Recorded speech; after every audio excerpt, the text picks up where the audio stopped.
যত উপরের দিকে যাবে একদম সেমিফাইনাল ফাইনালের দিকে আর্জেন্টিনা, তত বেশি মানুষের আগ্রহটা থাকবে। ব্রাজিলও যদি ওই ধারায় আগায় তো ভালো হতো। এখন কালকে ছন্দপতন ঘটছে, কিন্তু মেহজাবিন চৌধুরী দলমত নির্বিশেষে সবার কাছে জনপ্রিয়। এই যে তিনি যেভাবে ব্রাজিলের বিদায়কে বাই বাই বলে উচ্ছ্বাস প্রকাশ করলেন, এটা ঠিক হয়নি।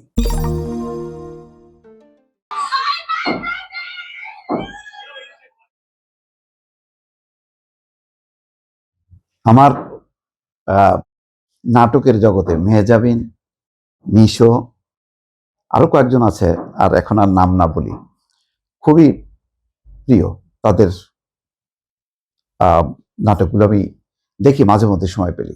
মেহজাবিন চৌধুরীর আমি দেখলাম যে লাইকই মানে 3 লাখের উপরে, মানে অনেক ভক্ত। মেহজাবিন নিজেও হয়তো কোনো একটা দলের ভক্ত, কিন্তু তার এই উচ্ছ্বাসটা আমার কাছে ভালো লাগেনি। যারা বড় তারকা বা শিল্পী, তাদের চিন্তা করা উচিত বাংলাদেশের মানুষের সেন্টিমেন্টটা। তারা তো শুধু কোনো একটা দলের ভক্ত, ঠিক আছে, কিন্তু তাদের মনে রাখা দরকার বাংলাদেশের কোটি কোটি মানুষ প্রধানত 2 ভাগে বিভক্ত। একটা হলো আর্জেন্টিনা, আর একটা হচ্ছে ব্রাজিল। তারপরে ছড়ায় ছিটায় আছে কেউ ইংল্যান্ড দলের, কেউ পর্তুগাল, কেউ স্পেন, কিন্তু মোটা দাগে 2টা দল। অনেকটা আবাহনী মোহামেডান আগে যেমন ছিল, এখন অবশ্য সেই ক্রেজটা নেই।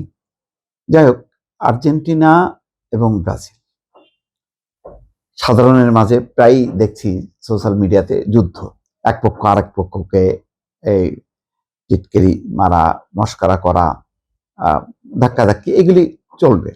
কিন্তু মেহজাবিন চৌধুরী যেহেতু অনেক বড় মাপের একজন অভিনেত্রী, অনেক ভক্ত, তার ভক্তদের মধ্যে অনেকেই আছেন ব্রাজিল। কালকে ব্রাজিল নরওয়ের কাছে হেরে গেছে। আমি নিজেও কিন্তু ব্রাজিল বা আর্জেন্টিনার পার্টিকুলার আমার ওইরকম কোনো ফ্যাসিনেশন নেই, কিন্তু যেহেতু বাংলাদেশের মানুষ পছন্দ করে, চিন্তা করি 2 দলের যে কেউ এক দল জিতুক বা চূড়ান্ত পর্যায়ে যাক, তাতে বাংলাদেশের মানুষ খুশি হবে। ধরেন আর্জেন্টিনা যদি এরপরের এতে বাদ পড়ে যায়, তাহলে কিন্তু বাংলাদেশের মানুষের কাছে, মানে ফুটবল প্রেমী যেহেতু 2 ভাগে বিভক্ত, তাদের কাছে কিন্তু ওয়ার্ল্ড কাপ ফুটবলের আকর্ষণটাই কমে যাবে অনেকটাই।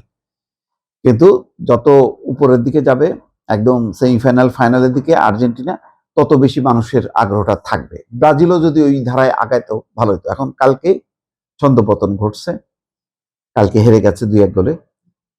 কিন্তু মেহজাবিন চৌধুরী যেহেতু আমি বললাম যে তারকাদের দলমত নির্বিশেষে সবার কাছে জনপ্রিয়। এই যে তিনি যেভাবে ব্রাজিলের বিদায়কে বাই বাই বলে উচ্ছ্বাস প্রকাশ করলেন, এটা ঠিক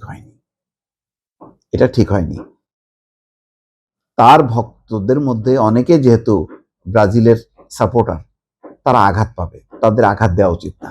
এই জন্য আমি সবসময় বলি শিল্পীদের, যেমন এই যে মমতাজ কারাগারে আছে, তার গানের কোটি কোটি ভক্ত ছিল একসময় বাংলাদেশে। এখন দেখেন তার জন্য কেউ, মানে এই ভক্তদের কোনো যদি ওই রকম টান থাকতো, তাহলে তারা রাস্তায় নামতো, মিছিল করতো, নাই। কারণ ওই যে একটা নির্দিষ্ট দলে চলে গেছে। বাংলাদেশের মানুষ যেমন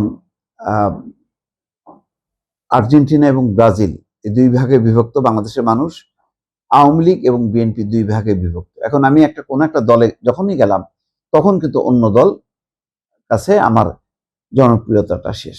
তাও কি ক্ষমতাসীন দলের তো শুধু অন্য বিপক্ষ দল না, জনগণও একসময় বিপক্ষে চলে যায়, কারণ দিন যত যাইতে থাকে তার জনপ্রিয়তা কমতে থাকে। তো সেখানে মমতাজের কারণে মমতাজ ভক্তরাও কিন্তু সরে গেল। এইভাবেই এই যে সাকিব আল হাসান, মাশরাফি বা ফেরদৌস, এই বড় বড় তারকাদের কোনো একটা দলে যোগদান করাটা ঠিক না। তারা ঢুকলেই তখন তাদের ভক্তরা যেহেতু অন্য মতাদর্শে বিশ্বাস করে, তারা আঘাত পায়। এই কারণে তাদের প্রেজেন্সটা বা তাদের বক্তব্যটা সার্বজনীন হওয়া উচিত, কোনো নির্দিষ্ট দল না। সেটা ফুটবলের ক্ষেত্রে হোক, মানে ক্রিকেট খেলার ক্ষেত্রে হোক, অথবা রাজনীতির ক্ষেত্রে হোক। তাদের এমন একটা ভাবমূর্তি থাকা দরকার, যখন নাকি বাহ্যিকভাবে পাবলিকলি হবে তখন তারা সার্বজনীন হবে, কোন একটা নির্দিষ্ট দল না। বিশেষ করে আর্জেন্টিনা এবং ব্রাজিল বড় দুটি ভাগে বিভক্ত, যেখানে সেখানে কোনো একটা ভাগের মধ্যে না থাকাই ভালো।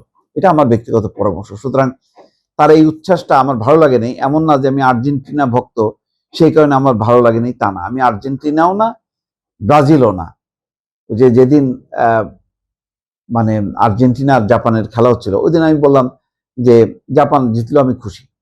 কারণ জাপানের এখানে অনেক বিনিয়োগ আছে, বাংলাদেশের উন্নয়ন কর্মকাণ্ডের সঙ্গে জাপানের যে সম্পৃক্ততা, আমাদের লোকজন সেখানে থাকে, সেখানে বসবাস করে, সেই তুলনায় আর্জেন্টিনার সাথে আমার শুধু ফুটবলের একটা আবেগ অনুভূতি ছাড়া অন্য কোনো আমার লেনদেন, ব্যবসা বাণিজ্য, মানুষের যা আসা যাওয়া তেমন কিছুই নাই। সুতরাং আমি তুলনামূলকভাবে জাপানকে প্রেফার করি। তো এটা হলো আমার একান্ত ইয়ে। কিন্তু আমি যদি উচ্ছ্বাস প্রকাশ করি আর্জেন্টিনার পরাজয় বা ব্রাজিলের পরাজয়, এটা ঠিক হবে না।